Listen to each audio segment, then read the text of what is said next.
bonjour. Bonjour. Donc vous êtes professeur de sciences, c'est ça? Oui, voilà, je suis maître de conférence à l'université de Nantes, à la faculté des sciences, en géologie. En géologie, d'accord. Qu'est-ce que vous faites là ce soir?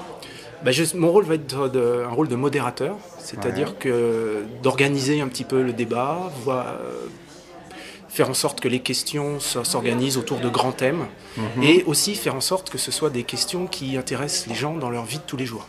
D'accord. Alors comment, justement, sur des questions aussi complexes, scientifiquement parlant, sur l'environnement, on peut interpeller le public? Alors, justement, ce qu'on s'est dit, c'est qu'on allait commencer par des aspects purement scientifiques, pour poser le débat. Est-ce qu'il y a vraiment un réchauffement climatique? Comment on le mesure, etc. Et puis, on va essayer de glisser tout doucement vers les gestes du citoyen qu'il peut faire tous les jours pour essayer de combattre ce réchauffement. D'accord. Ça passe par quoi? C'est notre orateur qui va nous le dire. Ça passe par modifier son comportement dans les transports, dans l'habitat aussi. Essayer de faire des économies à tous les niveaux, avec l'éclairage, l'utilisation de l'eau. Dans les transports, c'est très important. Donc c'est un peu toutes ces questions-là qu'on va essayer d'aborder ce soir. Est-ce que la ville de Nantes, elle se réveille pas un peu tard, justement, sur ces questions-là? On entend parler du tri sélectif qui arrive. Le tri sélectif arrive. Moi, je trouve qu'il y a quelques efforts qui sont faits sur les pistes cyclables, par exemple, pour essayer de favoriser les transports doux, comme on les appelle. Oh, je ne pense pas que ce soit une ville très en retard par rapport à d'autres. Les transports en commun à Nantes, justement, ça a été quand même quelque chose de pensé assez tôt. Est-ce que le busway, par exemple, c'est, selon vous, un concept intéressant? Je pense que c'est un concept intéressant. Il y a le tramway existe à Nantes depuis plus de 10 ans maintenant, donc c'est assez. Il y a longtemps que ça a été installé, donc je pense que c'est bien. On peut toujours faire mieux, mais je pense que c'est sur la bonne voie. D'accord. Mais après, il y a une responsabilité du citoyen dans sa vie quotidienne. Absolument, oui. C'est bien d'avoir installé.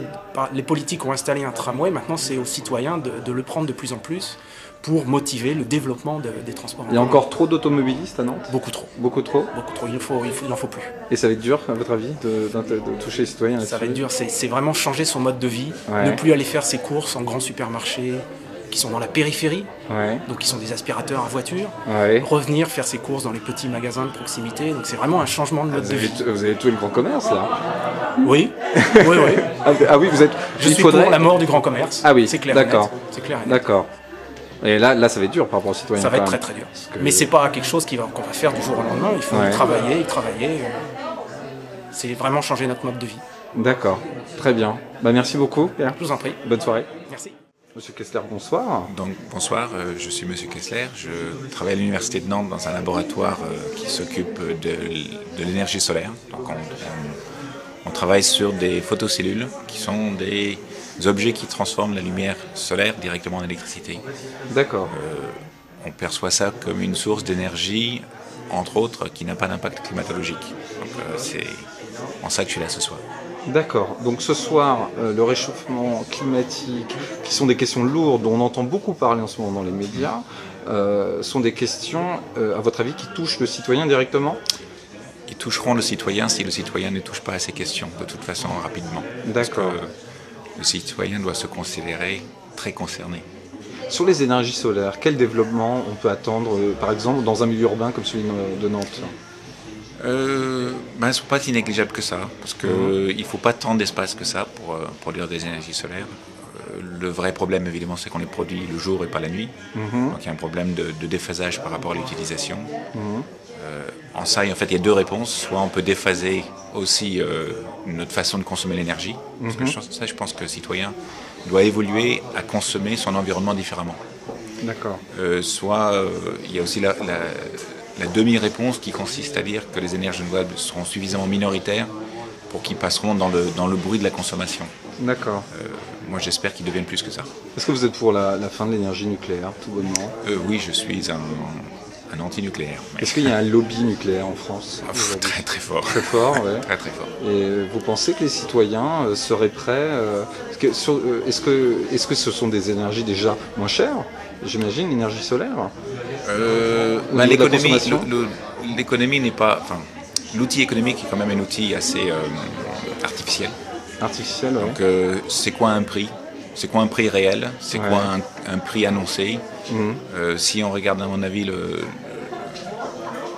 l'image d'un peu plus haut, je pense que les énergies solaires ne sont pas chères du tout. Ouais. Au jour d'aujourd'hui, quand on regarde dans microéconomie, elles coûtent 3-4 fois plus cher que le nucléaire ou le charbon. D'accord. Donc Mais le vrai prix du nucléaire, du charbon dans l'avenir, moi je voudrais bien avoir. Bon. D'accord.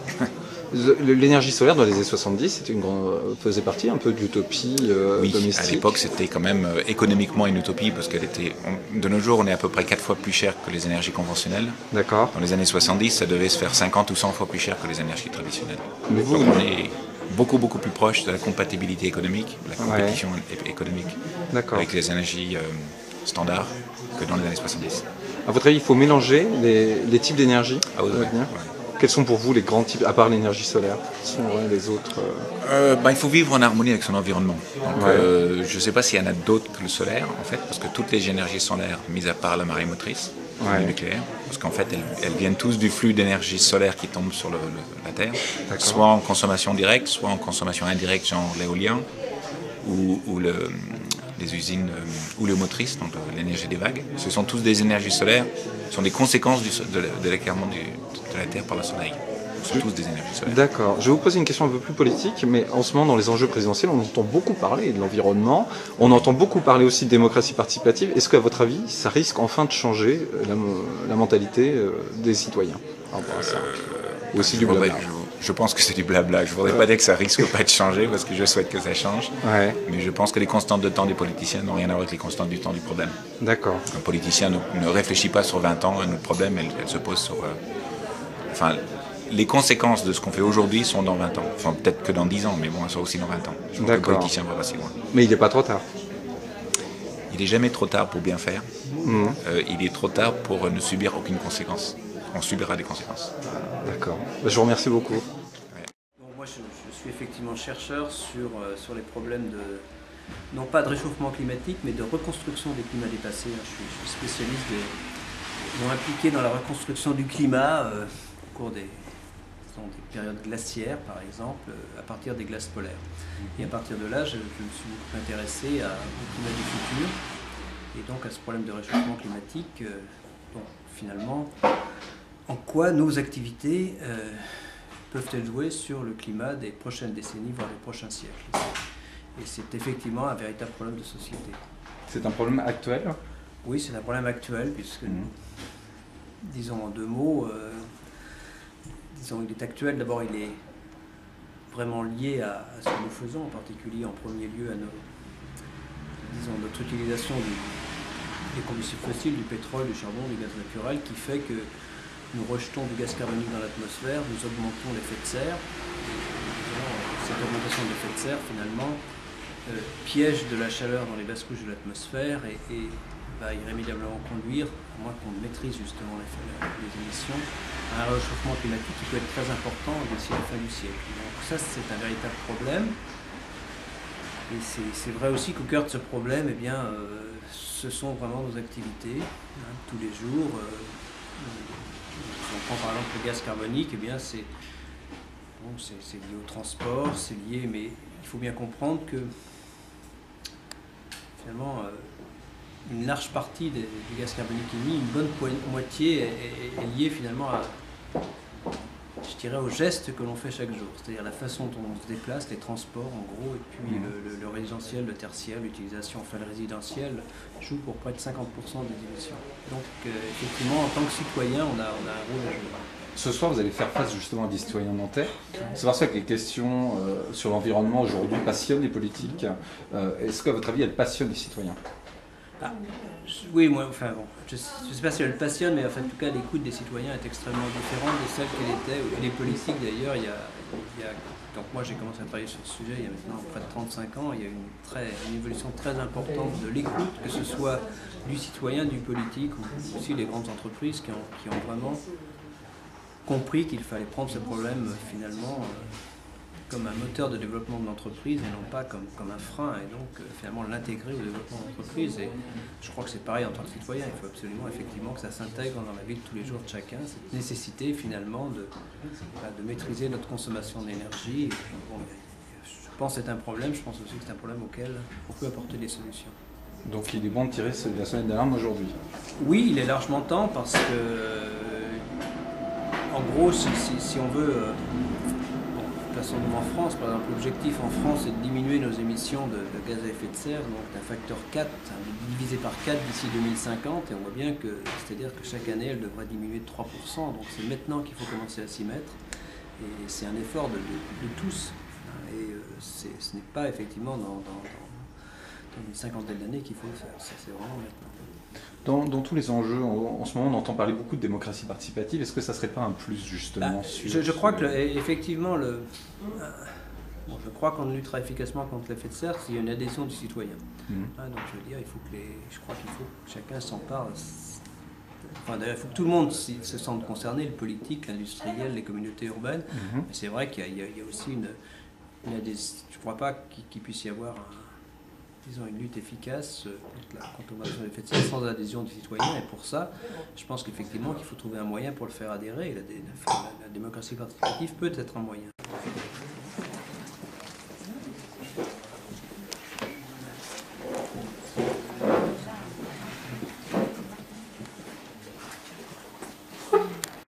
D'abord, je suis de la région, quand même, forcément. Moi, je suis né à Janzé en Ille-et-Vilaine. Et dans ma jeunesse, j'ai fait une année à Nantes au lycée Clémenceau. Voilà. Donc, c'était en 64-65. Et pour les footballeurs, c'était l'année, je pense que Nantes était champion de France, et que c'était l'année où Philippe Condat était avant-centre. Enfin, ça, c'est peut-être qu'ils s'en souviennent. Mais moi, j'allais souvent à Marcel-Sous. Alors, j'ai fait l'école de chimie de Lyon, et j'ai commencé une thèse donc, sur la formation de la grêle. Moi, la façon dont j'ai fait, et je le fais toujours, c'est largement de m'intéresser au climat du passé. Pour étudier le climat, on peut étudier le climat d'aujourd'hui, mais bon, pour voir des climats différents, alors Pierre nous dira qu'on peut les voir sur des planètes différentes, ça c'est tout à fait vrai, mais on peut aussi les voir sur la Terre à des périodes différentes. Donc je veux dire, ça permet vraiment de raconter l'histoire du climat terrestre et de faire à partir de ça, d'apprendre beaucoup sur le fonctionnement du climat, et on comprend bien que finalement, pour prédire un peu, il faut quand même avoir une bonne connaissance. Donc, je ne vais pas parler du froid, mais je vais parler du réchauffement climatique. Alors pourquoi je me suis impliqué? Ça, donc effectivement, j'y suis impliqué parce que, bon, effectivement, dans l'étude des climats du passé, ce qui m'a intéressé, c'est essayer de comprendre en quoi ça pouvait servir, ça je l'ai dit un petit peu, vers le climat du futur, mais bon, maintenant donc, pour comprendre comment va évoluer le climat, on se sert de gros modèles climatiques, et donc en fait moi j'ai pris la direction d'un institut qui est un gros institut parisien, donc qui en fait regroupe sur Paris l'ensemble des laboratoires impliqués sur les problèmes climatiques, d'environnement, et y compris des problèmes de planétologie aussi. Bien sûr, à travers cet institut, je m'intéresse directement au climat du futur, parce que en fait il y a deux grands modèles en France, l'un à Météo France et l'un dans notre institut. Et puis je me suis aussi beaucoup impliqué au niveau international. Voilà pour la présentation. Donc j'ai un intérêt à la fois pour les climats du passé, mais aussi bien sûr pour l'évolution actuelle et future du climat dans les prochaines décennies. Donc dans un premier temps, on va faire justement un rappel du sujet, donc qui est, je le rappelle, le réchauffement climatique. Après voir au niveau de la situation locale, c'est-à-dire en ce qui nous concerne nous en tant que Français, Nantais. Aussi voir la politique et le réchauffement climatique, et dans un quatrième temps justement les gestes citoyens au quotidien. Partiel clair, le rayonnement solaire nous arrive sans trop de problèmes. D'accord, il y a une partie qui est absorbée, mais pas beaucoup. Donc là, le rayonnement solaire, il est réfléchi à la surface de la planète, il change de longueur d'onde, ça c'est pas très grave, mais le résultat c'est que celui qui réfléchit, en gros, il est piégé par donc, toute une série de molécules qui sont présentes dans l'atmosphère. Et on comprend bien, donc en gros, ça piège de la chaleur dans les basses couches de l'atmosphère. Donc, ces composés, on les appelle gaz à effet de serre, parce que ça fonctionne vraiment comme une serre, c'est ce qui se passe. Et donc, la première chose, alors les gaz à effet de serre, les composants principaux de l'air, c'est l'oxygène, l'azote, l'argon, tout ça, ça fait rien. Donc ça ne joue pas d'effet de serre. Donc il faut rentrer dans les molécules un peu plus compliquées, donc gaz carbonique, méthane, ce qu'on appelle les chlorofluorocarbures, l'oxyde d'azote, après pratiquement toutes les molécules compliquées, ont des propriétés d'effet de serre. Donc il y a toute une série de molécules qui effectivement sont là pour bloquer pour piéger une partie de la chaleur dans les basses couches de l'atmosphère. Donc la première chose qui va me dire, ce problème d'effet de serre, c'est très bien. Je veux dire, c'est pas s'il n'y avait pas d'effet de serre, s'il n'y avait pas de gaz naturel, enfin, pardon, si on prend le cas du gaz carbonique, s'il n'y avait pas de gaz carbonique dans l'atmosphère, on ne serait pas là.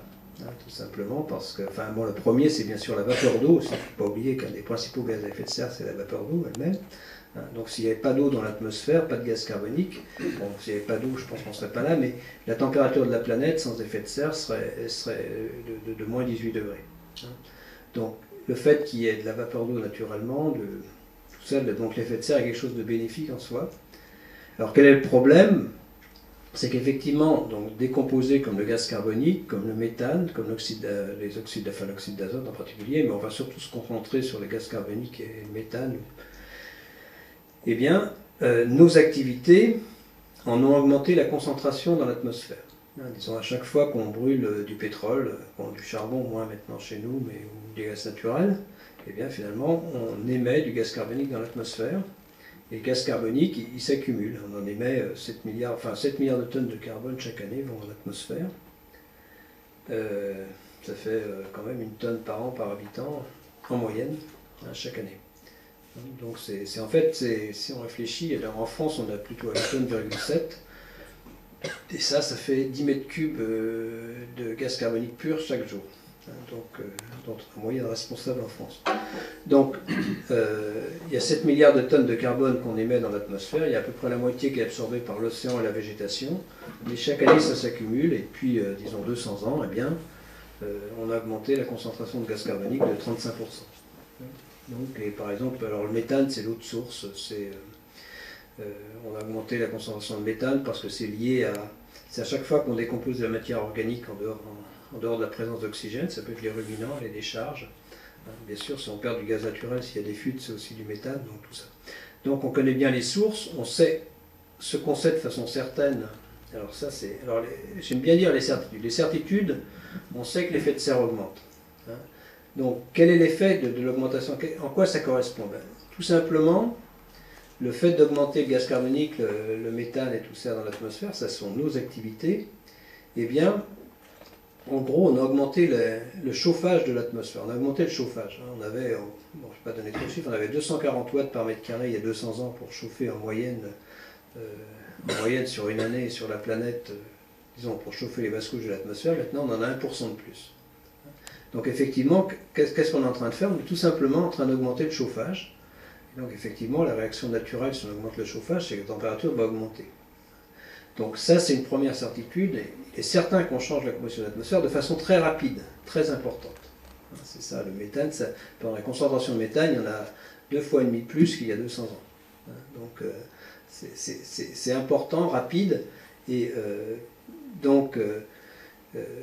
effectivement, on sait par exemple que l'augmentation finalement de ce chauffage, il est lié pour 60% au gaz carbonique à peu près, pour 20% au méthane et pour 20% aux autres gaz.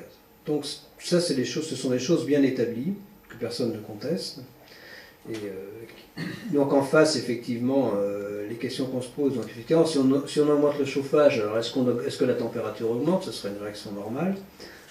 Effectivement, oui. Donc les températures, par exemple, si vous regardez les températures du XXe siècle, ça a augmenté en France de près de 1 degré, un peu moins en moyenne mondiale, mais par exemple les années récentes, si vous cherchez je crois que maintenant les 11 années les plus chaudes, parce que je pense que 2006 va être aussi une année chaude, les 11 années les plus chaudes, il suffit de prendre les 12 dernières années. Vous voyez, donc toutes les années récentes ont été plus chaudes que toutes celles qui les ont précédées. Donc ça, c'est vraiment... Le réchauffement est très marqué. Donc en fait, le réchauffement est surtout très marqué depuis 30-40 ans. Alors, très marqué, ça veut dire en France, c'est pratiquement 1,5 degré, voire donc c'est quelque chose de sensible. C'est perceptible actuellement, c'est pas du tout dangereux. C'est simplement perceptible.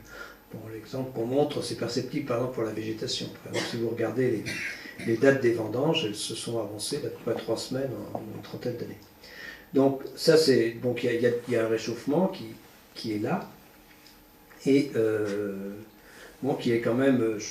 Donc alors ensuite, les questions qu'on se pose, mais ça j'ai arrêté de parler, les questions qu'on se pose et qui sont effectivement, c'est pas parce que, disons, il suffit pas de dire qu'on augmente le chauffage et que la température augmente.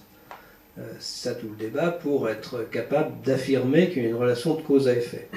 Ça c'est important, parce que c'est vrai que, bon, tout simplement parce que, par exemple, quand on parle d'une différence de 1 degré, eh bien, de façon tout à fait naturelle, par exemple, si vous avez le petit âge glaciaire il y a 300 ans, eh bien, le climat a varié à peu près de ça, enfin de ce type de variation, et ceci sur, disons, en dehors de toute présence de l'homme, de tout effet de l'homme.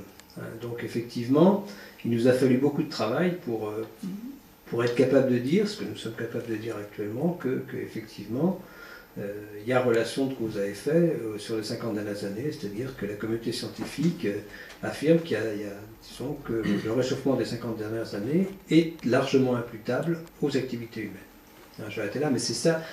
Après, on va parler du climat du futur, mais je veux dire, on en est là dans notre réflexion, et c'est effectivement pour ça donc on porte un cri d'alarme, parce que les réchauffements qu'on prévoit d'ici la fin du siècle, c'est énorme si on ne fait rien, c'est-à-dire c'est même 3-4 degrés en moyenne planétaire, c'est la moitié d'un changement interglaciaire, entre une période glaciaire et maintenant, mais on ferait ça en une centaine d'années.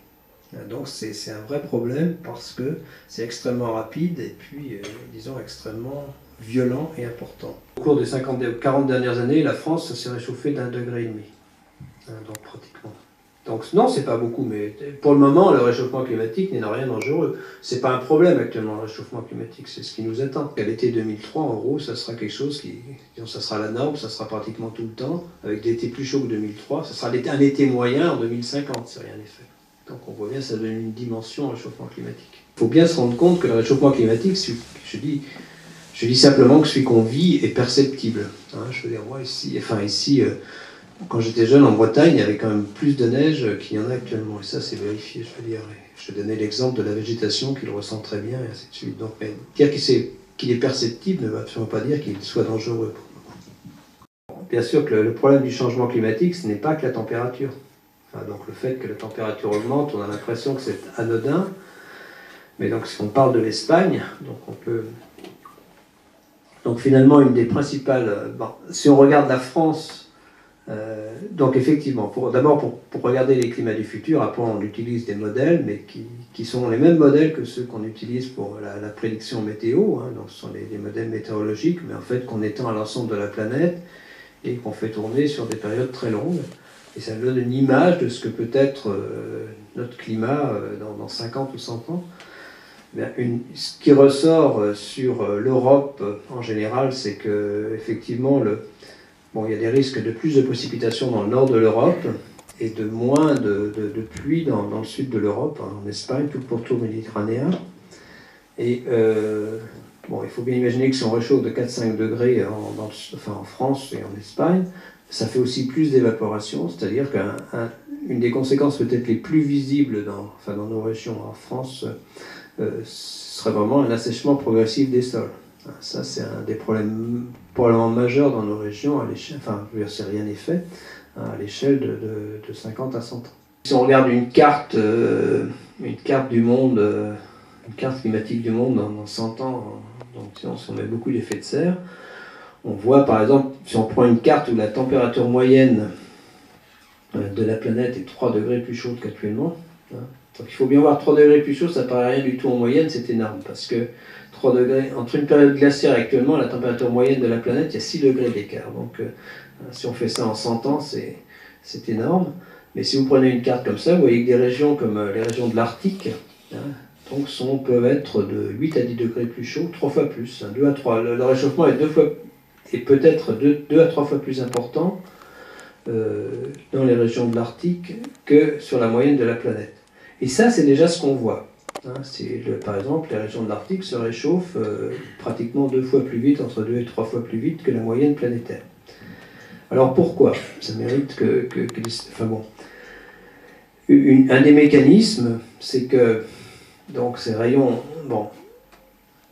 si vous voulez, le rayonnement solaire qui nous arrive, si vous avez une surface de neige, ou de glace de mer, recouverte de neige, eh bien pratiquement il y a 80% qui est renvoyé directement à l'atmosphère. C'est extrêmement réfléchissant.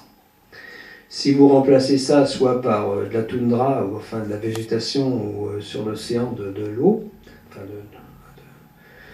une surface une surface océanique, et bien là, vous avez pratiquement une large partie de ce rayonnement qui est absorbé. Donc, finalement, à chaque fois qu'il y a de la glace de mer à disparaître ou, disons, de la neige à s'en aller, eh bien, ça amplifie le réchauffement climatique. Si on regarde, donc, je n'ai pas les chiffres complètement, mais si vous regardez actuellement à la fin du printemps, donc l'hémisphère nord, il peut y avoir, je ne sais plus, 27 ou 28 millions de kilomètres carrés d'enneigés, je crois que c'est quelque chose comme ça. Mais cet enneigement maximum, il y a à peu près entre 2 et 3 fois la superficie de la France en moins actuellement qu'il y a 30 ans. C'est-à-dire que l'enneigement maximum a diminué de façon, c'est pratiquement plus de 2 fois la superficie de la France en moins. Il suffit, le fait que dans les régions du Grand Nord, il y a ça dans moins de neige en gros, chaque année, fait que ça amplifie le réchauffement climatique. C'est pour ça, c'est une des raisons pour lesquelles l'Arctique se réchauffe plus vite que, et on en parle beaucoup, les régions de l'Arctique, il y a aussi des conséquences sur le Groenland, se réchauffent plus vite que la moyenne globale. Et une autre raison, c'est que les continents se réchauffent en moyenne plus vite que la moyenne globale. Par exemple, toujours, si vous avez ce réchauffement de 3 degrés en moyenne planétaire, eh bien en France, c'est plutôt entre 4 et 5 degrés, parce que les continents se réchauffent plus vite que l'océan en moyenne, tout simplement parce que l'océan se réchauffe plus lentement, parce que ça prend du temps à absorber la chaleur. Et comme ça couvre 70% de la planète, eh bien, effectivement, la moyenne est faite entre une moyenne océanique et celle des continents qui se réchauffent plus vite. Et le problème, c'est qu'on vit sur des continents quand même largement.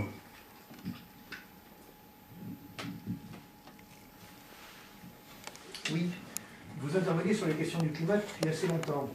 Vous avez fait partie des experts au niveau du GIEC, oui, ça fait. Oui. Et vous étiez à Nairobi. Oui. Quelle perception avez-vous de la manière dont le monde et dont si on peut dire les gouvernements prennent en compte ces questions de climat? Donc, à la fois, comme vous venez de le rappeler, on a de plus en plus d'indices, mais en même temps, il y a de plus en plus de résistance au niveau du changement. Oui, juste avant, excusez-moi, vous avez parlé du GIEC, peut-être que vous pouvez nous rappeler ce que c'est. Oui, je vais rappeler ce que c'est. Donc j'ai commencé par là, oui, j'ai pas oublié donc c'est le groupe intergouvernemental d'experts sur le changement climatique. En gros, je vais refaire un peu l'histoire. C'est vrai que moi, pour répondre à votre question, j'ai la chance, je sais pas, il se fait que moi j'ai commencé à travailler sur le climat, d'ailleurs personne n'en parlait, c'était pas tellement un sujet d'étude à l'époque, mais donc moi j'ai commencé à travailler sur l'Antarctique et tout ça. Bon, je veux dire, on n'était pas, disons, il n'y avait pas beaucoup finalement, il n'y avait pas beaucoup de travaux sur les changements climatiques, beaucoup moins qu'actuellement. Donc effectivement, j'ai vécu toute cette aventure oui, je peux raconter l'histoire de la perception du changement climatique qui vous intéresse. Et tout ça pour dire que dans les années 70, on ne se souciait pas beaucoup de ça, même si on savait que c'était un problème potentiel. La prise de conscience au niveau de la communauté scientifique, je dirais, s'est faite dans les années 80. Donc il y a à peu près 25 ans. Et on ne sait pas non plus, mais c'est vrai que nous, on a fait des travaux, par exemple, qui montraient à travers les glaces de l'Antarctique qu'il y avait une relation entre effet de serre et climat dans le passé. Ça jouait, tout simplement pour dire que ça jouait dans la prise de conscience de ce problème de l'effet de serre. Et finalement, la communauté scientifique a commencé, disons, je ne dis pas à pousser un cri d'alarme, mais à dire vraiment on a un problème. 70-80, c'est le moment aussi, finalement, on a été capable, il a fallu des ordinateurs pour développer des modèles et les mettre en route et tout cela, et donc voir par exemple que si on doublait la quantité de gaz carbonique dans l'atmosphère, eh bien, ça avait des conséquences climatiques, des réchauffements qui pouvaient effectivement aller de 2 à 4 degrés. Donc la communauté scientifique s'est assez rapidement persuadée du problème, et finalement la transmission, c'est ça, disons, la transmission de ce problème, la prise de conscience du monde politique a été relativement rapide, contrairement à moi je pense qu'elle a été relativement rapide, contrairement à ce que ça peut changer. C'est-à-dire que ça s'est mis en place, donc, comme à chaque fois que les politiques pensent qu'il y a un problème, ils créent des groupes de travail, c'est ce qui s'est mis en place. Donc le GIEC a été créé par les Nations Unies, en fait par deux organismes dépendants des Nations Unies, l'Organisation météorologique mondiale et la branche environnement, l'UNEP, la branche environnement des Nations Unies, ça c'était 88. Donc avec l'idée que finalement il fallait que la communauté scientifique finalement soit capable de dire aux décideurs politiques quelle était l'ampleur de problème. Donc ce GIEC s'est créé en 88 et depuis, en fait il y a eu 3 rapports, hein, des gros rapports qui sont, ça arrive tous les 5-6 ans, et là on arrive au 4e rapport qui va être publié l'an prochain. Donc ce GIEC, je crois que la réussite du GIEC est d'une certaine façon une réussite, ça tient au fait que dès au départ, enfin les gens qui ont mis ça en place ont compris que dans le problème du changement climatique, il y a tous les problèmes justement de la science scientifique, hein, mais aussi il fallait aborder à la fois toutes les conséquences, parce qu'on voyait bien, enfin les conséquences elles sont multiples, elles vont des conséquences sur la santé, sur l'alimentation, sur la ressource en eau, hein, donc ça il y a un deuxième groupe de travail, et aussi sur les solutions, les aspects socio-économiques. Donc ça s'est mis en place donc en 88. C'est vrai que moi je m'y suis impliqué depuis une quinzaine d'années, pratiquement dès 92, je me suis impliqué, j'ai beaucoup travaillé sur le... Enfin je suis toujours, hein, je suis vice-président du GIEC au niveau international, donc je veux dire, je suis très impliqué dans cette réflexion. Mais ce qu'il faut bien comprendre donc, par rapport à... On m'a parlé de Nairobi, donc l'idée c'est que dans ce débat, alors je parle au niveau international, il y a 2 choses qui se sont mises en place. Il y a le GIEC qui s'est mis en place, c'est la communauté scientifique prise au sens large. Il faut bien comprendre que le rôle du GIEC n'est pas de dire aux décideurs politiques voilà ce que vous devez faire, c'est de dire si vous faites ça, voilà ce qui risque d'arriver, si vous faites ça, voilà ce qui risque d'arriver. Hein, c'est porter un diagnostic, c'est pas décider. Alors qu'est-ce qui décide ou ne décide pas? Alors ça c'est le sommet de la Terre de Rio en 92, il y a des conventions qui se sont mises en place, il y a la Convention climat, et la Convention climat, donc c'était en 92, sommet de Rio, donc a été signé par tous les pays de la planète, ça c'est très important, y compris les États-Unis, et elle stipule que tout doit être fait, en gros, c'est le bon sens, disons qu'on tout doit être fait pour maîtriser l'augmentation de l'effet de serre, pour stabiliser l'effet de serre. Ça c'est le bon sens, on ne peut pas laisser aller le chauffage comme ça sans fin, hein, de façon à ce que le réchauffement soit, disons, ne soit pas dangereux, c'est-à-dire vis-à-vis des... donc qu'il soit suffisamment lent pour qu'il y ait une capacité d'adaptation des écosystèmes, que la deuxième condition c'est qu'on puisse toujours nourrir l'humanité, et la troisième c'est que tout ça se passe dans le cadre d'un développement durable. Il faut redescendre des émissions par 2 ou par 3 hein, à horizon d'ici la fin du siècle, probablement par 2 d'ici 2050. Hein, on comprend bien. Donc il faut bien comprendre que la tendance naturelle de nos civilisations serait plutôt d'aller vers des émissions qui doubleraient, voire tripleraient d'ici la fin du siècle. Hein, c'est pas ça qu'il faut faire. Donc ça, tout le monde est d'accord là-dessus aussi, sur le comment faire ou pas. Ce que je veux simplement dire, une fois que ça est bien pris en compte, eh bien ça s'est quand même rapidement décliné au niveau français, puisque la France, par exemple, on comprend bien que si on veut diviser les émissions par 2, il faut quand même un peu laisser respirer les pays en voie de développement, c'est-à-dire que les pays développés, hein, dans un monde qui serait logique, devraient faire plus d'efforts que les pays en voie de développement. Parce qu'effectivement, ils ont envie de se développer sur un modèle peut-être plus intelligent que celui qu'on a utilisé, mais en tout cas d'émettre des gaz carboniques. Et donc, par exemple, la France a affiché, c'est clairement affiché, de diminuer comme objectif de diminuer par 4 les émissions. C'est-à-dire que nous, on émet, je vous l'ai dit, à peu près, on émet un peu moins de 2 tonnes de carbone chaque année. Hein, donc c'est 1 tonne en moyenne, hein, il faut bien voir les chiffres, c'est 1 tonne en moyenne par an par habitant sur la planète, un peu moins de 2 tonnes pour la France, 6 tonnes pour les États-Unis, et puis il y a plein de pays, il y a 200 kilos dans certains pays en voie de développement. Hein, donc c'est une échelle, il faut voir que les émissions, avec le problème climatique, bon, c'est un problème global, nous rentre tout de suite dans les problèmes de développement nord-sud. Donc pour répondre à votre question, la perception a été... bon, moi je pense que la perception a été relativement rapide. Hein. C'est l'action qui est difficile. La perception, c'est vraiment amélioré. Enfin, je veux dire, pour moi j'ai vu... allez, je ne vais pas défendre... bon, si je défends des politiques de votre région, mais enfin, il se fait que je suis venu parler à l'invitation de Serge Poignant, je ne sais pas si certains le connaissent ici, il doit être député, je ne sais pas où exactement, enfin dans votre département. En tout cas, il y a des gens qui s'impliquent sur ces problèmes-là. Hein. Donc, lui, il était rapporteur de loi sur l'énergie, mais c'est vrai qu'il y a eu, par exemple, une commission parlementaire récemment sur l'effet de serre, donc qui était Alors, présidé par Jean-Yves Le Déaut, qui est socialiste, et Nathalie Kosciusko-Morizet, qui est UMP, mais enfin, ils ont travaillé tous ensemble, et bon, ils ont vraiment fait des propositions constructives, hein, comme de nommer un super ministre à l'équipement, et donc, voilà, donc, il y a des décisions, mais eux-mêmes, moi, pour avoir beaucoup participé, lorsqu'on parle du volet politique, à ces débats, moi je suis allé témoigner à l'Assemblée et tout ça.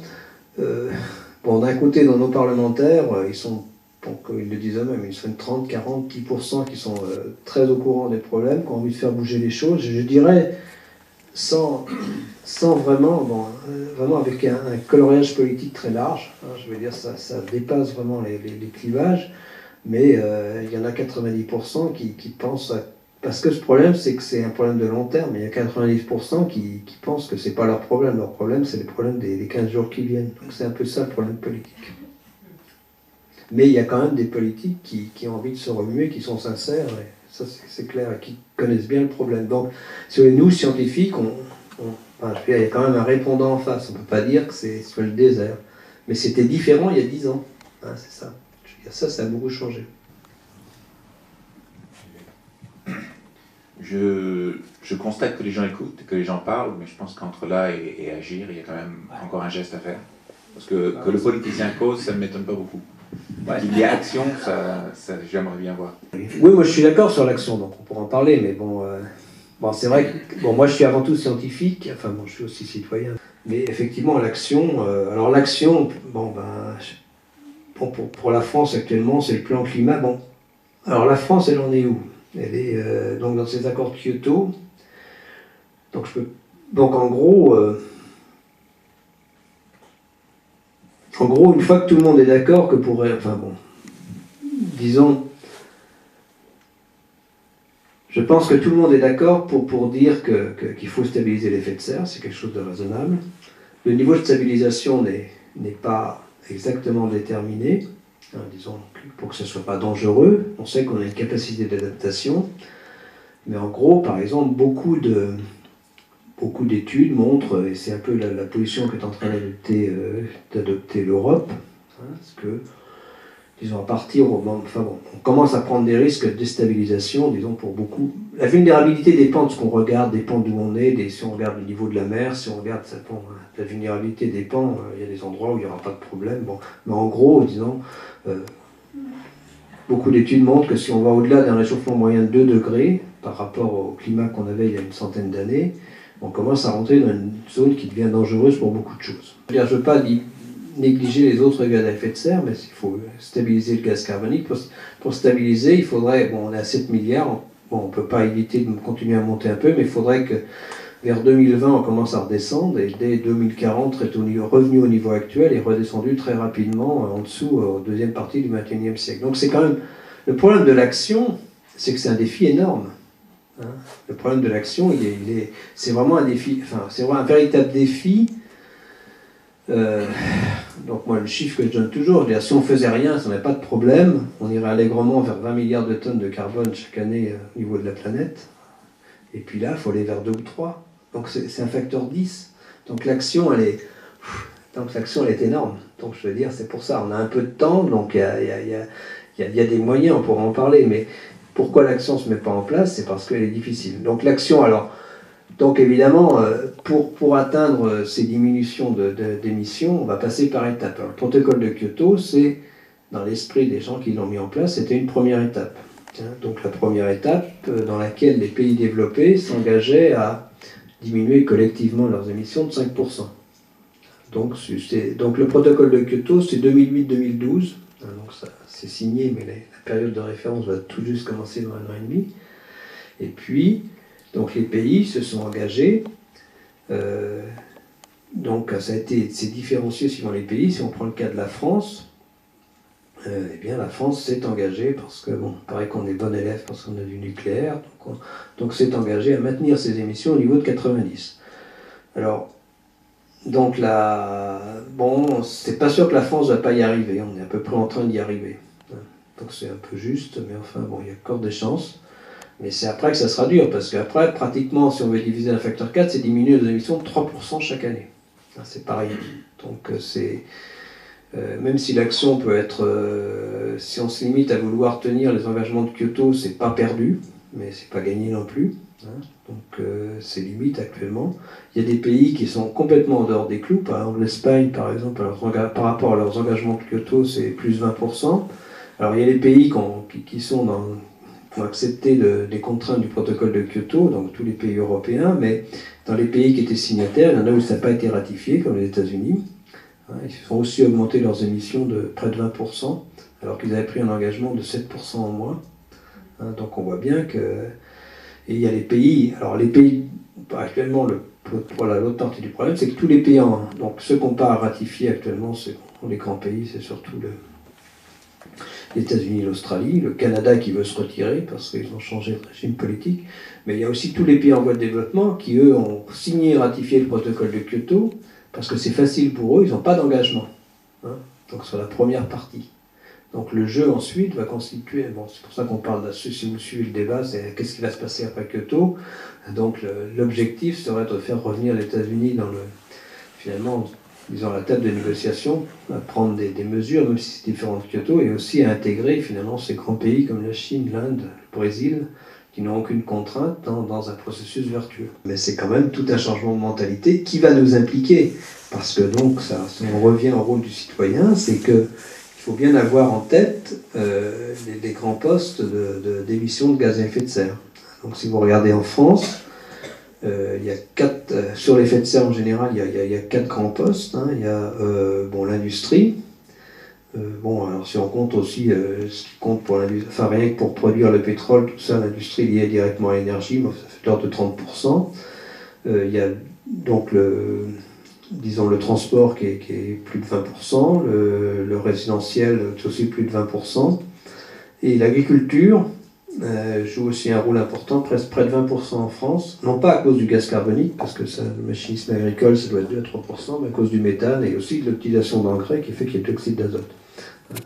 Donc c'est pas du tout pour, comme je dis à chaque fois, moi je suis fils de paysan, enfin mes parents avaient à changer, donc je vais dire, on discute beaucoup.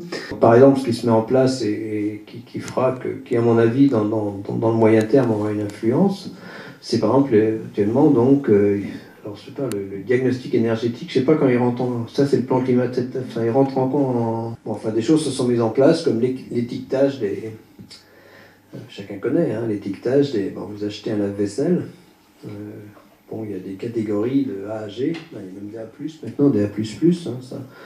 Et c'est vrai quand même que le fait d'avoir mis en place cette norme, des normes en fait que vous achetez des lave-vaisselle, il n'y en a plus du tout il n'y a plus que des A maintenant, pratiquement, vous êtes incapable, et c'est vrai, c'est-à-dire que la consommation énergétique de tous ces appareils a diminué réellement. Et en fait, c'est relativement efficace.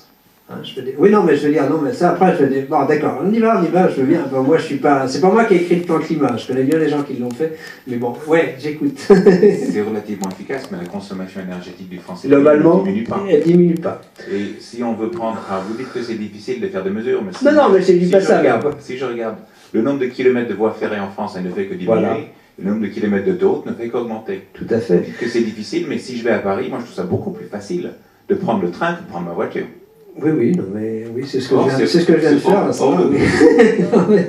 Oui, mais ça on est d'accord. Donc je pense que c'est vrai que maintenant les grandes mesures, les grandes mesures, c'est ensuite, les points positifs du plan climat, il y a quand même pas mal d'incitations pour faire du solaire, tout ça, c'est des petites choses, je sais, mais c'est quand même ces petites choses qui en gros vont permettre à la France peut-être de tenir dans les engagements de Kyoto. D'accord. Donc après il faudra passer la vitesse supérieure. Je sais pas comment on la passera, ça je suis d'accord. Mais enfin, c'est des petites choses, mais bon, qui fait quand même que finalement, ça aide. Les grandes mesures, ensuite, on peut... Donc, il y a beaucoup dans l'efficacité énergétique. Donc ça, ça va de l'isolation des maisons à une meilleure utilisation. Bon, en gros, quel est le problème? Donc, vous produisez de l'énergie. Alors, vous avez deux solutions. Vous utilisez différentes solutions, mais en gros, on va prendre deux catégories de solutions. Celle où on utilise du combustible fossile, puis celle où on utilise pas les autres. Donc les renouvelables et le nucléaire. Donc dans celle qu'on utilise, si on utilise les combustibles fossiles, une des premières, je dirais qu'une des premières possibilité, c'est vraiment d'utiliser moins d'énergie. On peut le faire vraiment, il y a énormément à gagner dans l'habitat. Bon, c'est vrai qu'on a maintenant des villes modèles comme Fribourg, qui par exemple, on arrive à faire... Bon, les gens vous disent qu'on arrive à faire des maisons pratiquement énergie positive. Hein, donc, et ça paraît incroyable en France, mais là où par exemple le solaire est le plus développé, c'est en Alsace, parce que en fait il y a l'exemple de l'Allemagne, il y a aussi des gens très dynamiques comme Adrien Zeller, ben on voit bien, alors que moi ça m'énerve, c'est vrai que je fais beaucoup de conférences, bon, en Alsace ça marche, vous allez en PACA, ils ne sont pas capables de mettre en place en PACA une politique d'énergie solaire, ça paraît incroyable. Bon. Une maison à énergie positive, c'est une maison qui pratiquement produit toute son énergie. Ouais. Qui produit plus d'énergie. Oui, donc on peut, oui, tout à fait. Donc ça existe, il y a des exemples. Hein. Je veux bien poser. Donc ensuite, effectivement, j'arrête là-dessus, mais c'est vrai que l'efficacité énergétique, il y a beaucoup à gagner. Ça, c'est une première, c'est-à-dire consommer à la limite moins d'énergie finalement, sans que ça n'affecte complètement, je veux dire, sans arrêter de vivre, quoi. Ouais, je passe. Oui, je voulais dire, il y a un scénario qui s'appelle négawatt. Oui. Néga comme négation. Je sais. Ils partent sur la démarche. Alors, commençons par raisonner sur les besoins que nous avons d'énergie. Alors, il y a le non-gaspillage, il y a l'économie, il y a l'efficacité et les énergies renouvelables. Ouais. Et avec ça, ils bouclent pour les années 2030-2050 complètement le bilan global énergétique en France. Ouais. Sans pétrole, sans nucléaire. Donc, on divise par 4 nos rejets de gaz à effet de serre. Donc c'est une étude qui est assez intéressante parce que des gens qui sont quand même du métier de l'énergie disent que avec la volonté de, soit par exemple au niveau du transport en voie ferrée, ou bien en isolant tous les immeubles bâtis qui sont des immeubles anciens, avec tout ça, on peut facilement changer notre système énergétique. Est-ce que la population peut être un peu plus impliquée dans les gestes quotidiens d'économie et de rationnement, si on peut dire, mais intelligent. Alors, si on parle de ça, de sensibilisation, enfin bon, moi je suis dans l'institut, on est 800 dans notre institut, donc il y a beaucoup de jeunes qui s'impliquent, parce qu'il y a beaucoup qui viennent à ces domaines de recherche, parce qu'en fait, ils sont aussi, au départ, un peu motivés. Et par exemple, il y a beaucoup, on a fait beaucoup de choses, enfin, ça c'est en région parisienne, hein, mais là, ils peuvent le faire aussi, hein, ça existe, hein, ils savent en faire. Donc, on va beaucoup, moi je donne beaucoup de mon temps, mais bon, enfin, je fais beaucoup de conférences, mais dans les écoles, on fait beaucoup, les gens font beaucoup, hein, donc il y a des interventions dans les écoles, parce qu'on pense que c'est important, effectivement, il faut gagner la bague, enfin bon, je veux dire, il faut initier dès au départ. Bon, c'est vrai que le grand public, Bon, si vous lisez les journaux, quand même, c'est des choses dont on parle de plus en plus. C'est vrai qu'on ne peut pas nier quand on regarde. Et ça va continuer sur 2007, parce qu'il y a tellement d'événements liés à cela. La télé, il y a peu de place à la télé. Je racontais tout à l'heure, il y a quand même quelques émissions qu'on fait. Bon, moi, je fais assez souvent, mais c'est vrai que les émissions scientifiques en France sont quand même pas très en bonne place. Hein. Donc, voilà. Est-ce qu'il n'y a pas un risque de lasser les gens qui vont se dire c'est que des mauvaises nouvelles, tout va mal. Ça, je suis d'accord, Pierre, mais bon, c'est pour ça que moi j'essaye. Alors, effectivement, moi je suis vraiment conscient de ça. Et c'est vrai que c'est dur de dire. Moi, j'essaye à chaque fois de dire, c'est ce qu'on a discuté là. C'est vrai que moi, je sais pas, je dis un message, mais enfin, c'est vrai que mon attitude, c'est de dire on a un vrai problème. C'est vrai qu'on a un vrai problème, mais on a aussi des solutions potentielles. Bon, de toute façon, ces solutions, il faut espérer. On peut parler du pic du pétrole et tout, qui sera en 2020 ou en 2040. De toute façon, les problèmes qu'on affronte là, c'est soit nous qui les affrontons, mais ça nous permet de faire, par exemple, de l'après-pétrole, hein, je veux dire, soit nous qui les affrontons, ou soit dans 3 ou 4 générations. C'est peut-être mieux, donc je veux dire, d'un certain sens, il faut quand même qu'on les affronte, ces problèmes collectivement. C'est vrai aussi que le problème du changement climatique n'est qu'un des problèmes auxquels ceux qui naissent actuellement auront à faire face. Mais il faut bien comprendre que le problème du changement, il y a tous les problèmes de biodiversité, de l'alimentation en eau et tout ça, on peut en parler, mais il y a 2 aspects qui sont importants. C'est que le problème du changement climatique risque d'exacerber tous les autres. Quand on regarde le problème d'alimentation en eau, il sera plutôt exacerbé par le problème du changement climatique, le problème de la biodiversité également. Et puis, il y a quand même un problème d'échelle de temps. Le problème dont on parle, c'est même plus les générations futures. Donc c'est vrai que moi, c'est pas les générations futures, c'est ceux qui sont là. Moi, j'ai 3 petits-enfants, maintenant bientôt 4 qui ont, je sais plus, ils sont là. C'est eux qui vont affronter ça. Je veux dire, c'est pas les générations futures, c'est celles qui commencent à être là, qui sont en maternelle. Ils auront 50, je veux dire, ils vont vivre le 21e siècle. C'est quand même des choses très... Bon, c'est pas... Donc, c'est ça qui est important, donc cette échelle de temps de bien faire saisir, mais à la fois, il faut aussi dire qu'il y a des solutions. Donc, je veux dire, il y a un vrai problème qui est proche, des décennies, je veux dire, c'est pas... ça va être progressif, puis on espère quand même que ça va se maîtriser, il y a une capacité d'adaptation. Donc les solutions, il y a une capacité d'adaptation, il y a aussi des solutions pour maîtriser l'effet de serre. Donc il faut aussi dire, je veux dire, le message, c'est à chaque fois de dire, il y a un problème, mais il y a aussi des solutions. Et l'éolien ici, alors, un débat sur l'éolien, vous en sont sur l'éolien ici, vous en avez, non? Alors, c'est moi qui vais vous poser les questions à la fin, parce que ça m'intéresse. Il y en a 4-5 en Loire-Atlantique et une dizaine en Vendée. Mais 4-5 champs d'éoliennes, je veux dire, avec quelques... Non. Éoliennes, en tout. Il y a une quinzaine de projets en Loire-Atlantique. Oui, il y a quand même pas mal de projets, parce que les... comment... oui, non, je veux dire, comment... il y a quand même des objectifs nationaux assez importants. Là, il y a quand même... là aussi, en France, c'est 21%. L'objectif, c'est quand la date? Je sais pas, c'est 21% d'énergie renouvelable. 2010, oui, c'est ça. C'est quand même 21%. On n'y arrivera peut-être pas, mais bon... Donc, mais il y a aussi des gens qui vont visiter les moulins à vent, oui, mais qui protestent contre les éoliennes. Ouais. Qui seront les moulins à vent dans 3 ou 4 bien sûr, siècles, donc... moi, je sais pas, c'est vrai qu'il y a beaucoup de débats, mais enfin bon... Je pense que quand même ça va se développer, il y a quand même possibilité. Voilà. Oui, c'est nécessaire. Les Allemands ont quand même, combien? 35 fois plus que nous en éoliennes. Je crois que c'est un facteur, nous on doit être à 400... 400 MW, et puis en Espagne aussi, oui. Donc, mais il y a des véritables oppositions en France. Oui. Pour ça, je demandais 4 ou 5, je disais pour ça, des champs d'éoliennes, non, des éoliennes, non, ils en mettent qu'une à chaque fois. Il y en a 6 à Bouin, à la limite de la Vendée et de la Loire-Atlantique. Et les éoliennes, en général, je trouve que les gens qui sont contre sont ceux qui ne sont pas allés les voir. Oui. Quand on va voir le champ d'éoliennes de Bouin, moi aussi, c'est pas on se rend effectivement compte que ça ne fait pas du tout de bruit. Ni de bruit, et esthétiquement, c'est généralement... sans vouloir dire, esthétiquement, c'est généralement pas plus laid qu'une ligne à haute tension, sans peut en parler, Et même à Crozon, par exemple, où c'est magnifique, ça ne gâche pas du tout le paysage, il y en a pas mal sur la presqu'île. Oui, ça marche pas mal. Donc, je veux dire, j'espère qu'à un moment, effectivement, je comprends qu'il y a des associations de défense du paysage, mais il faut aussi faire la part des choses. Il faut aussi les implanter. C'est normal qu'on les implante aussi là où elles sont. Je comprends aussi qu'il faut protéger les paysages, c'est pas du tout, mais il faut arriver à un compromis qui permette quand même un développement. Alors, faut se poser la même question qu'avec les transports tout à l'heure. Quand on aura mis plein d'éoliennes, plein de panneaux solaires, est-ce qu'en même temps on va diminuer le nombre de réacteurs nucléaires ou de centrales thermiques? Ça, c'est... Pour l'instant, c'est pas le cas, j'ai peur. Non, je sais pas, à la place du nucléaire, effectivement, pour tenir le facteur 4, je sais pas si...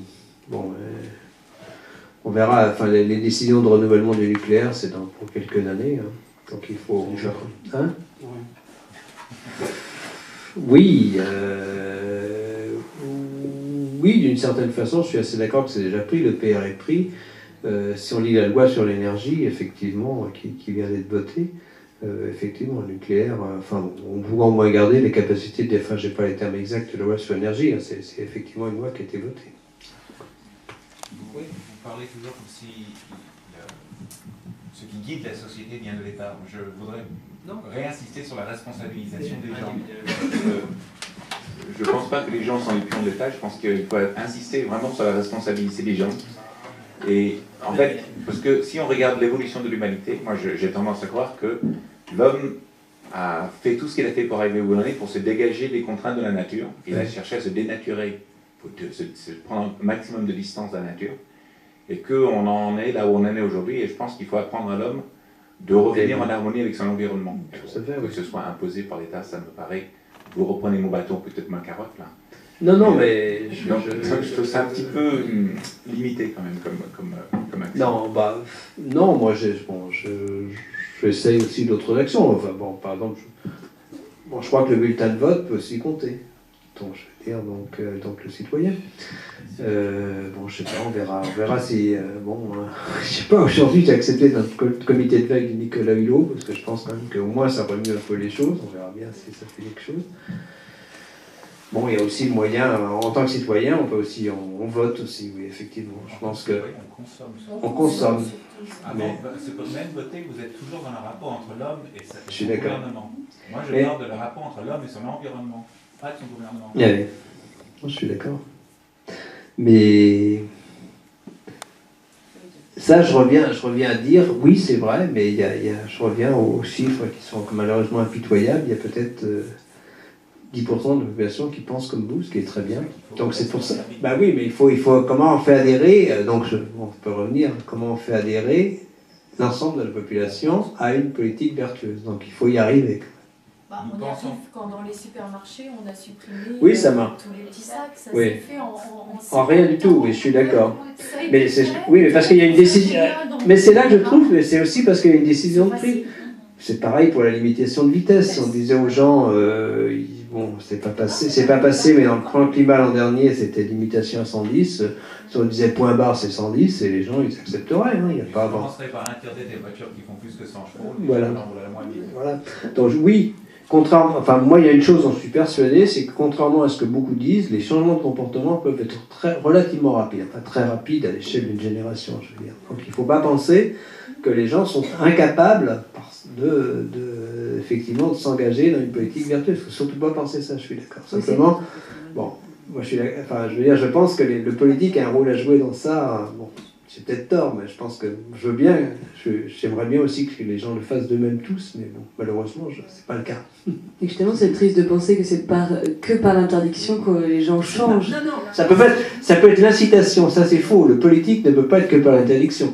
Par exemple, dans le cas du solaire, c'est des primes, ça peut être des... Enfin, je veux dire, un rôle politique n'est pas forcément un rôle d'interdiction, ça peut être un rôle d'incitation. Donc ça, on peut discuter. Et donc, par exemple,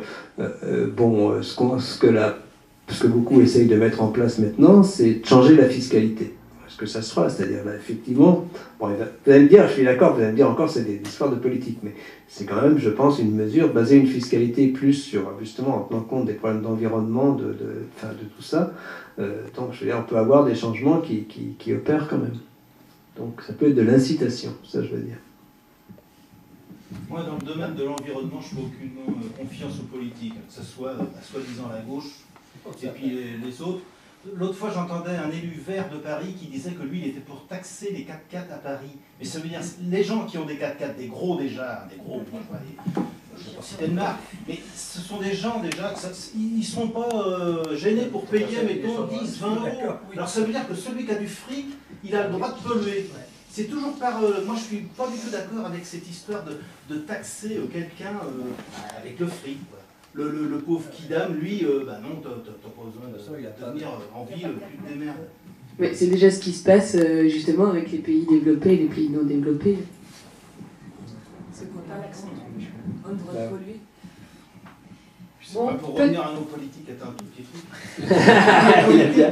Ils sont là à faire les yeux doux, la Fabius, autrefois ils voulaient offrir un super ministère à Nicolas Hulot. Après c'était Sarkozy. C'est du pipeau. L'écologie, il existe avant les élections, puis après on s'en fout. Mais les gens, ils verront bien. Ouais. Bon, peut-être qu'on ne va pas... c'est qui conclut, c'est Pierre, alors. Oui, alors justement, je voulais vous proposer une conclusion, parce qu'il y a plein de questions, il y a plein de réactions qui peuvent encore continuer très très longtemps. On ne va quand même pas vous garder 3 heures de suite... à cet endroit-là. Non, puis c'est vrai que la dernière demi-heure, il faut quand même dire que c'est pas... Bon, je discute avec vous avec plaisir, mais c'est pas trop mon domaine de compétence. Avec moi, mon domaine de compétence, c'est l'aspect scientifique. C'est vrai que c'est très agréable de discuter, mais c'est vrai que mon domaine de compétence, c'est plus l'aspect scientifique du changement climatique, tout ça.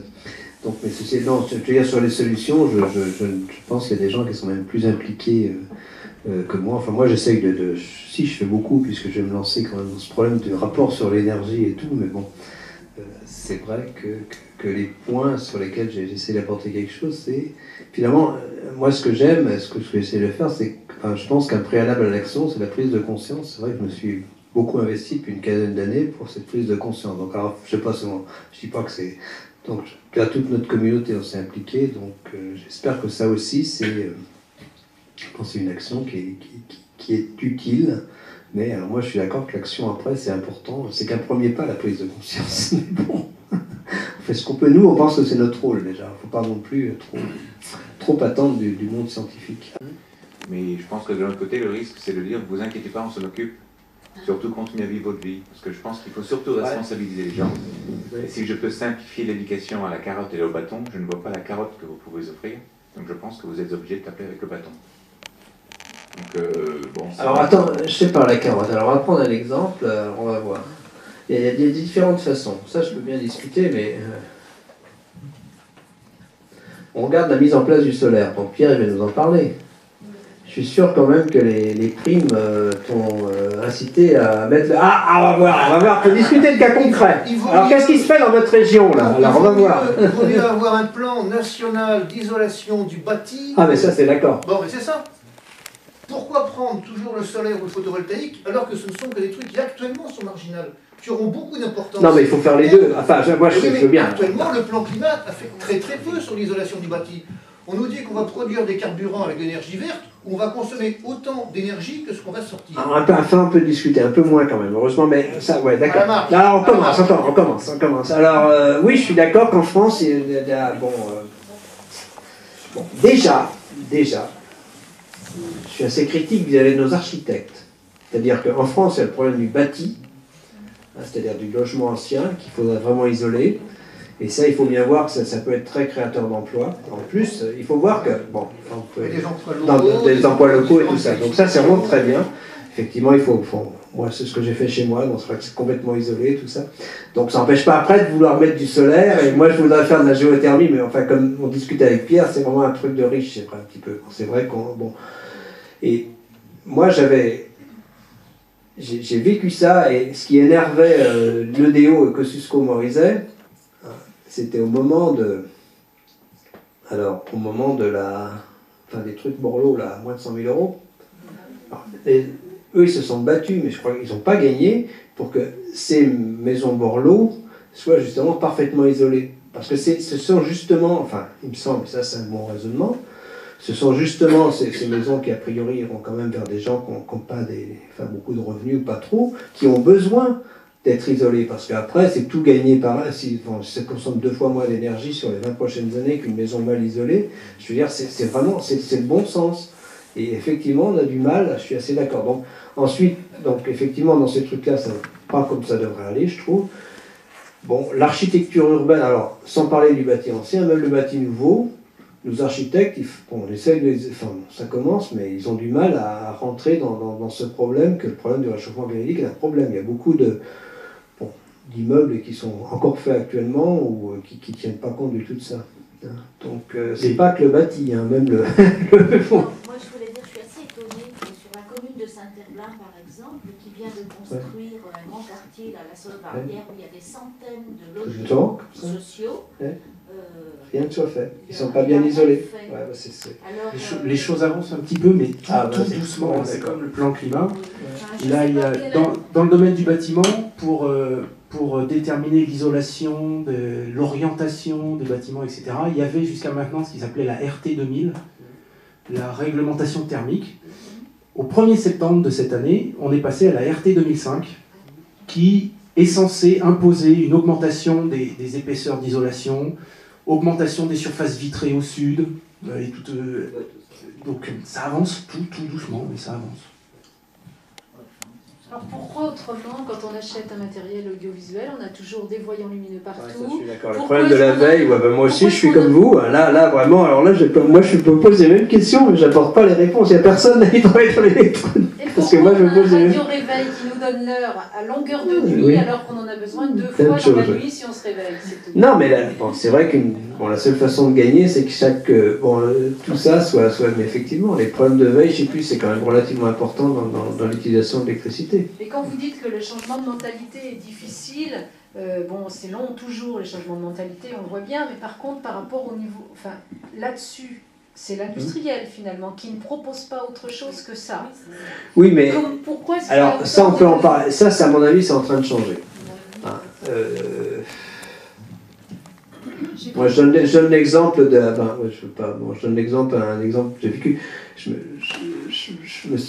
Bon, moi qui m'énerve, bon, enfin ça c'est autre chose, mais je veux dire, par exemple, si on parle de la Prius, hein, donc, bon, c'est vrai que... Ah oui, mais... Bon, hein? On va être plusieurs à s'énerver. Non, mais je veux dire, par contre, ce que je comprends pas bien, et moi je me souviens, il y a 3 ans, 3-4 ans, enfin bon, Louis Schulzer, qui était à l'époque PDG Renault, m'avait invité, enfin on avait eu un déjeuner autour du problème de réchauffement climatique. Bon, je sais pas, enfin bon, moi, pourquoi la France ne se met pas à, effectivement à penser en termes de, bon, de véhicules hybrides et tout ça, bon. Moi je dis non, ça, nous c'est le diesel et on n'a pas de raison et tout ça. Donc c'est vrai quand même qu'il y a de l'innovation, et finalement si on passe à côté de ces innovations, on risque effectivement de nuire au développement économique. L'autre exemple, c'est ce qui se passe quand même aux États-Unis. Donc il semble quand même que le fait de ne pas avoir bien pris en compte, c'est pas le réchauffement climatique, mais c'est peut-être le renchérissement du pétrole, est en train de faire plonger quand même certains constructeurs automobiles. Donc les grandes entreprises commencent quand même, beaucoup de grandes entreprises commencent quand même à penser en termes de... disons, à intégrer ça, j'espère, à leur stratégie. Ouais. Dans la région, on nous parle d'Airbus. Oui. Est-ce que ça va être à nouveau... Ouais, et quoi, de Notre-Dame-des-Landes? Ouais, non, d'accord. On peut discuter du 3e aéroport, ça y est. Même pas de ça. L'Airbus, on sait que dans 10 ans, 20 ans, ce sera non rentable et tout. Mais bien sûr. Bon, n'allons pas en faire un mythe national. Et je reviens sur les voitures. Combien y a-t-il de voitures où on peut acheter une voiture sans climatisation? Ah, ça c'est dur, je l'ai fait. Bon, deuxièmement, quand on nous dit... non, ça c'est très dur. Mais quand on nous dit que c'est un changement de comportement, les gens en 10 ans sont passés du fait de ne pas avoir portable à avoir un portable. Non, mais donc si on mettait les ressources de créativité ou bien de bourrage de crâne, de la publicité sur d'autres systèmes, les gens sont complètement capables de comprendre les données au niveau genre de vie ou vie quotidienne. Oui, mais moi, ça je partage avec vous. Moi, je pense que, bon, alors comment on fait adhérer l'ensemble? Bon, je pense qu'il y a des gens, bon, je veux dire, on dit qu'il y a une prise de conscience, mais la prise de conscience, elle est quand même sur un nombre limité de personnes. Si on regarde, enfin, moi, l'analyse que je fais, mais bon, les ONG sont d'accord, enfin, bon, je veux dire, ça peut aller, enfin, bon, je peux discuter avec les ONG qui sont très impliqués, donc ils jouent un grand rôle, mais... en gros, probablement que dans la population française, il n'y a peut-être pas plus de 10% de personnes, je veux dire, qui s'impliquent de façon vertueuse sans contrainte. Alors qu'est-ce qu'on fait quand on a ça, hein? Donc moi je pense que la seule façon de, effectivement, que l'ensemble, les 90% autres, je veux dire ceux qui ne font pas d'efforts, sauf si on il faut leur imposer. En gros, il faut trouver des moyens. Alors, par leur imposer, il faut arriver à ce qu'ils le fassent. Donc moi je crois, bon alors il faut éditer des normes. Voilà, c'est ce qui se passe, par exemple les certificats d'énergie, tout ça, les gens, finalement ça touche tout le monde. Hein. Quand vous déménagerez, vous verrez que finalement votre appartement, s'il est mal isolé, il est mal classé, à un moment ça va jouer sur le prix du logement, donc ça assez rapidement. Hein. Donc ça va toucher tout le monde.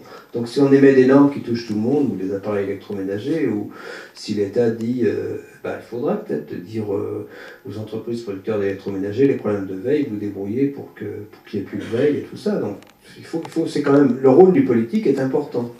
Parce que je pense que c'est là que j'en viens. Je veux dire, le rôle du politique, c'est lui qui va emmener, un peu par la force ou par l'incitation, ça peut être aussi donner des primes, ça peut être des crédits d'impôt, mais il faut qu'il y ait des choses. Je pense que le politique peut avoir un rôle très très important. Comme vous dites, il peut avoir, mais qu'est-ce qui ferait qu'il le prendrait? Eh bien, c'est là, alors qu'est-ce qui ferait qu'il le prendrait? Si la France essaye de tenir Kyoto, c'est parce que justement Kyoto existe. Donc après, quand même, ce problème de réchauffement climatique est un des premiers problèmes, enfin, il y en aura d'autres, mais où finalement, tous les pays ont signé la Convention climat, tous les pays, le problème c'est que ce réchauffement climatique, il touche tout le monde plus ou moins, risque de toucher tout le monde, et finalement, ce qui se passe en France sur l'agglomération, divisé par un facteur 4, c'est le devenir d'une conscience mondiale de l'environnement. C'est bien ce qui est en train de se mettre en place, très timidement, mais si la France essaye de tenir les engagements de Kyoto qu'elle a pris, c'est parce qu'ils existent. Donc c'est très important, c'est pour ça que le niveau international est très important. La difficulté, c'est comment articuler dans le futur disons, les objectifs de l'OMC, hein, par exemple, et se lier à l'environnement. Par exemple, une des propositions de Chirac qui va sortir, ça va de transformer l'ONU en OUE, hein, c'est-à-dire Nations Unies et l'environnement. Mais comment, bon, au point de vue mondial, comment faire fonctionner, finalement, comment faire rentrer le coût environnemental dans l'OMC, hein, enfin, il faut trouver un moyen pour que finalement ça rentre dans le coût, hein, c'est bien la seule façon. Donc c'est tout ça, donc la France n'est pas vertueuse, les pays ne sont pas vertueux comme ça, ils sont vertueux parce qu'il y a une réglementation, il y a des objectifs au niveau international. Est-ce qu'on peut rebondir sur un autre aspect des choses qui également est pas mal évoqué, notamment le problème des flux migratoires. Si on reconsidère le rapport Nord-Sud, alors c'est vrai qu'on entend dire que les zones qui seront les plus touchées verront des populations énormes glisser sur d'autres pays. Le problème du changement climatique fait toujours tout de suite rentrer dans les problèmes Nord-Sud. Les pays les plus vulnérables, enfin beaucoup des pays les plus vulnérables, alors ils sont plus vulnérables aussi au changement climatique. Ça peut aller des pays très vulnérables, comme le Bangladesh, à une élévation du niveau de la mer, même une élévation du niveau de la mer. Il faut se rendre compte qu'une élévation du niveau de la mer de 40 cm, hein, ce qui est dans ce qu'on peut, enfin, je dirais, prévoir pour la fin du siècle, hein, donc 40 cm, ça paraît pas grand-chose. C'est quand même 200 millions d'habitants qui, en gros, sont obligés de déménager. Hein, on parle de réfugiés politiques, c'est des chiffres qui sont dans le rapport du GIEC. Hein. Ça, 40 cm d'élévation du niveau de la mer font que 200 millions d'habitants sont en gros obligés de partir dans l'endroit où ils vivent. Alors, ça ne veut pas dire que le niveau de la mer va être... Bon, ce n'est pas des régions qui vont être toujours, mais il suffit que la région soit sous l'eau 2 mois par an pour que la région devienne invivable. Enfin, je veux dire, on comprend bien. Hein, je veux dire, donc c'est les chiffres qui sont... Donc effectivement, si on allait vers... Alors le problème du niveau de la mer à long terme, c'est pour moi le vrai problème. On risque de mettre en route des élévations du niveau de la mer qui peuvent atteindre 3 ou 4 mètres, non pas maintenant, mais dans 200 ou 300 ans, mais à travers notre action des prochaines décennies. Je veux dire, donc après quand c'est lancé, ça ne s'arrête plus, parce qu'il y a une inertie énorme. Donc là effectivement, donc qu'est-ce qui peut faire des réfugiés climatiques? Il y a ce problème du niveau de la mer, il y a le problème aussi que, eh bien, si vraiment, par exemple, le pourtour méditerranéen devient, ou l'Afrique, bon, il faut bien comprendre aussi qu'il y a des pays, bon, deuxième point qui est important dans ça, il faut comprendre, enfin bon, ça on comprend aisément qu'il y a des pays qui se développent, qui ne se sont pas développés en Afrique, justement déjà à cause enfin, parce qu'ils n'ont pas un climat qui est favorable au développement, hein, soit qu'il n'y a pas de précipitation, on ne peut pas dans et tout ça, ou dans le Sahel et tout ça. Donc ceux-là, ils sont vulnérables, ils n'ont pas d'argent, généralement, et donc il suffit d'un tout petit changement, enfin d'un changement de climat.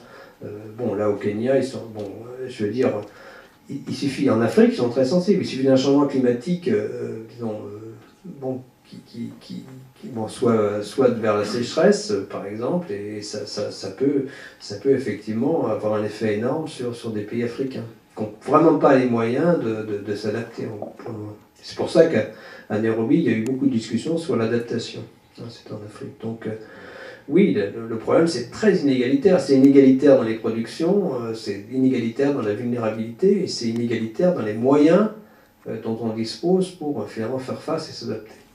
Moi, j'ai trouvé ça très intéressant. On est parti de choses très scientifiques, très pointues, avec des chiffres, quantification de tous les phénomènes, etc. Et puis, on est quand même arrivé à parler de la vie de tous les jours, et chacun a pu dire son avis, si c'est plus la politique ou bien le citoyen qui doit faire les choses. Bon, on n'a pas conclu là-dessus, mais ça aurait été étonnant qu'on y arrive. Et je crois qu'il faut qu'on remercie chaleureusement Jean Jouzel d'être venu pour nous expliquer tout ça. Merci à vous, merci à Delphine et à Pierre. Merci beaucoup.